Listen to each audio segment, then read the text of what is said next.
Shalom. It's your brother Malcolm coming at you with another lesson in truth. Giving all praises, glory, and honor unto Yahweh Ba'Shem Havashai, Ba'Hashem Rakar Kadash. Double honors unto the apostles and the elders of GMS, who are the true leaders and teachers of all Israel on earth today, whether you receive that or not. Salutations to my Akim, the fellow laborers who do this work in truth and sincerity, risking their lives and their freedom to do so, and to the confusion of face Akim that are joined unto our ranks, and to the Akwaf that are listening and learning. All right, the title of this video is going to be Deliverance from Spiritual Egypt Again.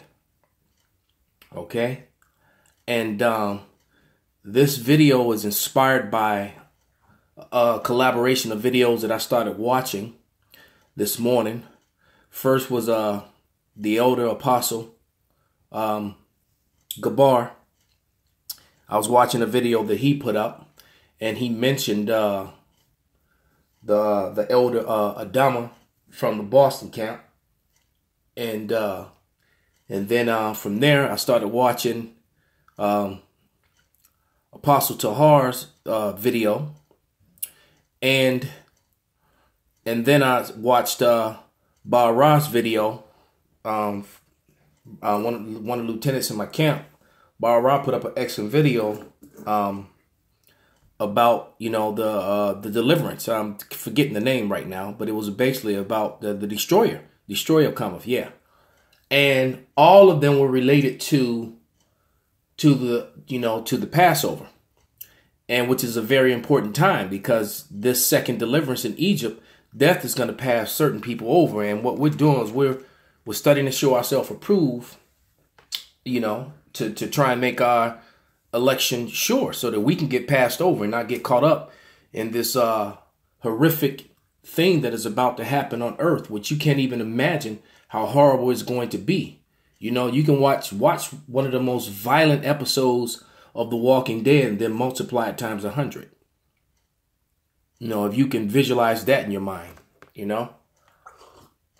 But let's open up with scripture. The first scripture is it's going to be in the book of Exodus.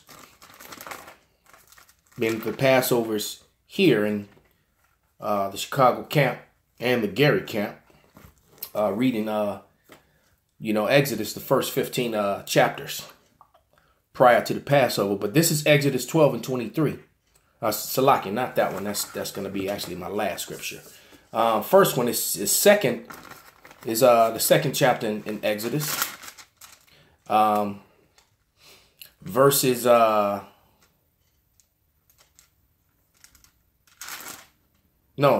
the third chapter in Exodus. I've been reading a lot of Exodus here, but this is Exodus 3, starting in verse 6. I'm going to read through verse 8. And moreover, he said, I am the power of thy father, the power of Abraham, the power of Isaac, the power of Jacob. And Moses hid his face, for he was afraid to look upon power. And Yahweh said, I have surely seen the affliction. Notice it called him, when his name is spoken, when his name is spoken by someone else, it's pronounced Yahweh. So don't go to verse 14 and get it misconstrued. All right. When he spoke his own name and said, I am that I am. All right. All right. That he didn't, you don't walk around calling yourself he was just letting him know that was a breakdown which people misconstrue. The name is actually Yahweh. Okay. And you can't negate that name. Just thought I'd throw that out there real quick. Verse 7. And Yahweh said, I have surely seen the affliction of my people, personal pronoun, which are in Egypt, and have heard their cry, another personal pronoun, by the reason of their taskmasters, for I know their sorrows. We were in heavy bondage under another dark race of people who were the Hamites, the Egyptians. And the so-called white man loves to try and group everybody that's dark together. But funny thing is they don't call people East Indians, who are the seed of Elam, They don't call them black, even though there's plenty of them who are darker than Negroes and darker than and just as dark as some so-called Africans, but they're not called black. Funny. Verse 8, and I am come down to deliver them out of the hand of the Egyptians and bring them up out of the land unto a good land and large, and unto a land flowing with milk and honey, unto a place of the Canaanites and the Hittites and the Amorites and the Perizzites and the Hivites and the Jebusites. So they were going to be brought into this land occupied with people, which means there's going to be a bloodbath, because lands are not taken without blood. Neither are they given up without blood. And this brings to mind another thing. If there's going to be a second deliverance, then who the hell are the fake Jews? What are they being delivered from if they're already in the land? It's a really good question. That should have been in my 7 questions challenge to the apologetics and in the whole Christian world, Dr. James White, the Edomite, and his whole entourage. But yeah, that is a good question. There's going to be a second deliverance out of a spiritual Egypt, a place that's spiritually like Egypt, according to the scripture. You know, where are the fake Jews? You know, how are they going to be delivered from the land that they're already in, if that's the destination of where they're going to be delivered to? Makes no sense, huh? Next scripture, Jeremiah 31.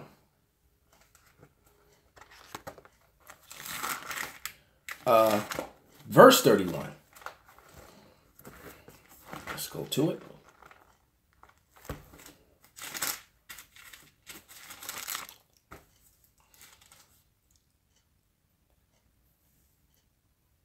This is Jeremiah 31, verse 31 and 32. And behold, the days come, saith Yahweh, that I will make a new covenant with the house of Israel and with the house of Judah. So that's both northern and southern kingdom. All right. The Negroes and the so-called Latinos and Native Americans. Like it or not. Verse 32, not according to the covenant that I made with their fathers in the day that I took them by the hand to bring them out of the land of Egypt. With my covenant they break, although I was an husband unto them, saith Yahweh. So he's going to make a new covenant with the house of Israel, not with everyone. All right. And it's already been proven 1,000 times over that the Gentiles that are receiving salvation are scattered Israelites being grafted back to the tree which they came from. All right. That's what the word adopt means. You can't be brought back to something you were never a part of. OK, don't go for the new speak definition. You know, Esau loves to change the meaning of words to try to cast doubt and confusion, like that word ruddy. All right. I could think of 5 scriptures immediately off the top of my head that refer to the Israelites being compared to the soil in the ground, being compared to coal. All right. In as far as complexion. And then they'll take one scripture and try to make it mean something else. Why? Because they changed the definition. All right. Because ruddy basically means someone who's really dark brown with reddish tones in their dark brown skin. Not white, not pale. Not pale where their blood shows forth through their skin. That's the cursed people. That's the Edomites. Genesis 25 and 25. Next scripture is 1 Thessalonians, 4th chapter. Verses 15 through 16. And it reads, actually, I don't know. Let me backtrack. Let me backtrack. Let me go back to Deuteronomy and then read that Thessalonians. Because that second deliverance is going to be because of this scripture. All right. Because at this time we had already come out of Egypt. And this was basically when Moses read down the blessings and the curses that was sent down from on high. Okay. And this was the last one. If we went on, what would happen to us? And it said, and Yahweh shall bring thee into Egypt again with ships by the way whereof I spake unto thee, thou shalt see it no more again. The subject matter was Israel. And the bulk of Israel, because Israel's a people before it's a place, has not seen the land of Israel again. All right. And, they're not there as a people. But there are scriptures that said that impostors would be there in the end of days. Okay. And there you shall be sold unto your enemies. And this new Egypt. And the word Egypt, quite frankly, means bondage. House of bondage. You will be brought into the house of bondage. You will be brought into slavery again. And when you get there, you're going to be sold unto your enemies for a bondman, slave man, and a bondwoman, a slave woman. And no man shall buy thee. No one shall redeem thee, save thee from this condition. So the Israelites were promised in prophecy to go into Egypt, to go into slavery, into captivity again in a new place. In their scriptures, that talk about deliverance from the north country. All right. In the one place where the bulk of the Israelites are collectively, all 12 tribes, is North America. Okay. That's why we were in need of a new covenant. Okay. As I read in Jeremiah, the 31st chapter. All right. Now we'll go back to the New Testament, to 1 Thessalonians 4. Verses 15 through 17. For this we say unto you by the word of Yahweh, we which are alive and remain unto the coming of Yahweh shall not prevent them which are asleep. So those that are already in the spirit world, like it tells you in Daniel, go thy way, and rest until the end come and stand in the lot with thy brothers. So they're Israelites, some of the elect are in the spirit world, and they're going to raise up out of the spirit world, come back here and get those new bodies and then those who are in the flesh, let's read.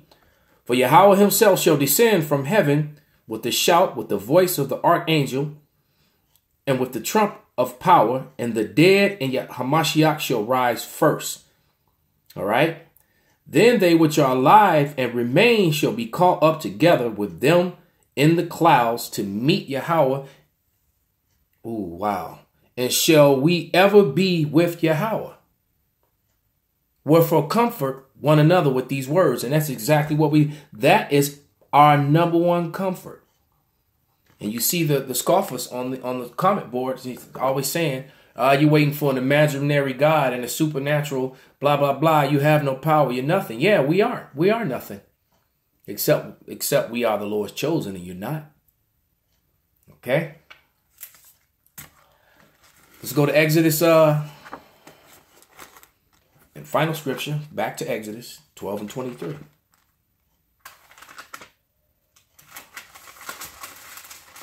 All right. Which is what this celebration of the Passover is all about. It's our highest holy day, which is, and it should be honored. All right.